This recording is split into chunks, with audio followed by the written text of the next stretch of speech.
It started with a look, a flicker, half hidden behind the folded flag and the gleam of dress uniforms. The general's gaze swept across the audience that day, settling, unmistakably, on me. For a second, I thought he'd move on, that he'd keep reading the script, hand over the medal, shake my brother-in-law's trembling hand, and let the ceremony end without a ripple. But he didn't. He stopped speaking. The microphone crackled. The crowd hushed. Then his voice cut through the silence like a blade drawn too slow. "Colonel? You're here?" The title echoed, sharp, deliberate. A tremor went through the rows of polished shoes and stiff collars. Heads turned. My father-in-law's smile froze halfway through his pride. My wife's face drained of color. The air shifted. Whispers rippled across the hall. I didn't move, didn't blink. I simply stared at the man on the stage, the general who'd served under me once, years ago, before I disappeared from that world, before I let them all believe I was a dropout. My wife's hand tightened on her purse. Her brother's grin faltered, confusion clouding the joy in his eyes. And I just stood there, silent, letting the truth, long buried, bleed quietly into the room. It hadn't always been this way. When I first met her family, I was nobody. I wanted it that way. I'd retired early, faded into civilian life, traded command for anonymity, a ghost in plain sight. But her father never believed me, at least, not in the way I wanted. He believed the version he could mock, the Navy dropout, he'd sneer when the drinks flowed. Couldn't even finish basic, and here you are marrying my daughter.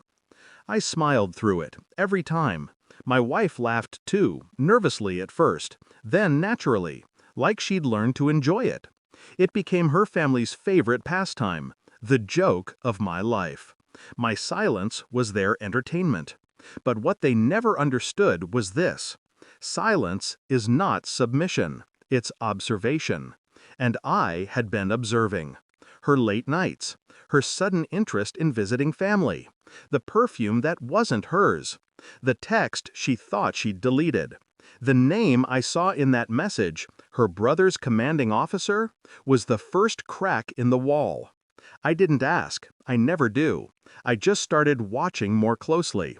When you've spent years commanding men who lie with their lives at stake, you learn to recognize the micro shifts, the blink that lasts a fraction too long, the tremor in a voice when guilt burns beneath the tongue. She had all of them. I began collecting data like I used to collect intel, quietly, methodically, without emotion. Phone records, location logs, deleted messages retrieved from backups, patterns of calls that matched her brother's superior schedule. It was all there, hidden in plain sight. She thought I'd grown detached, too quiet, too calm. She mistook it for indifference. She didn't understand that I'd returned to form. The colonel she thought never existed had simply reawakened. Every night while she slept, I read the truth on her screen. His messages were almost poetic in their arrogance. Words like "mission accomplished," "no one suspects a thing," "your husband's too dull to notice." I noticed. I noticed everything. But I waited, because timing is everything. Because exposure too early ruins the kill.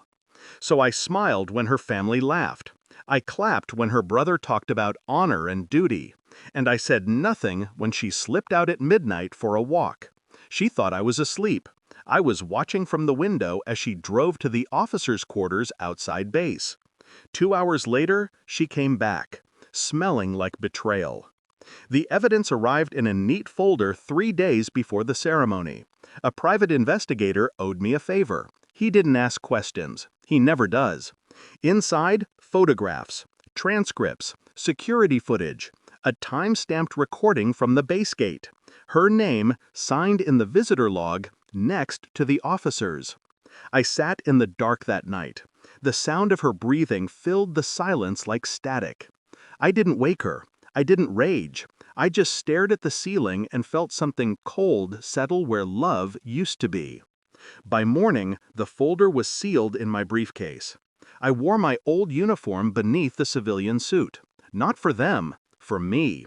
A reminder of who I was before I allowed anyone to define me. When the general saw me at the ceremony, recognition dawned instantly. He knew what I was, what I had been, what her family refused to believe. And when he called me Colonel, it wasn't respect, it was revelation. Her brother looked like he'd seen a ghost. My wife's hands trembled in her lap. My father-in-law's jaw slackened, disbelief painted across his pride. I opened the briefcase, handed the folder.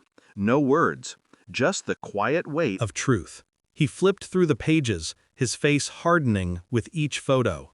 Then he turned to the newly minted seal standing beside him. "You've disgraced your unit." My brother-in-law's face went white. My wife gasped, choking on her own silence. The audience watched in confusion, their applause dying before it began. I didn't stay for the rest. The general dismissed him publicly, stripped him of the badge before he'd even worn it. I walked out as the murmurs rose behind me, my wife chasing, stammering half-words that dissolved into the cold air. "Wait, please." I stopped at the parking lot, turned just enough to see her. Her eyes were wide, wet, desperate. I saw the moment she realized I had known. "All along," she whispered. I met her gaze. Calm. Long enough to let you enjoy the lie. No anger, just truth. That's what hurt her the most. She reached for my arm. I stepped back.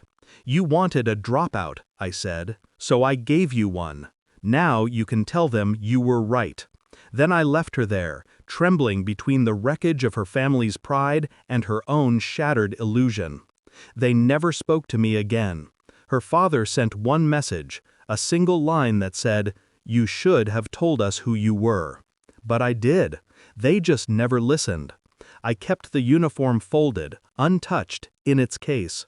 Not as memory, as evidence of restraint. There's a peculiar peace that comes after exposure. Not victory, not even satisfaction, just silence, the kind that belongs entirely to you. She once told me silence was my weakness. She was wrong. It was my weapon, and I used it to end her. Quietly, completely. "Colonel, you're here." "Yes, I always was."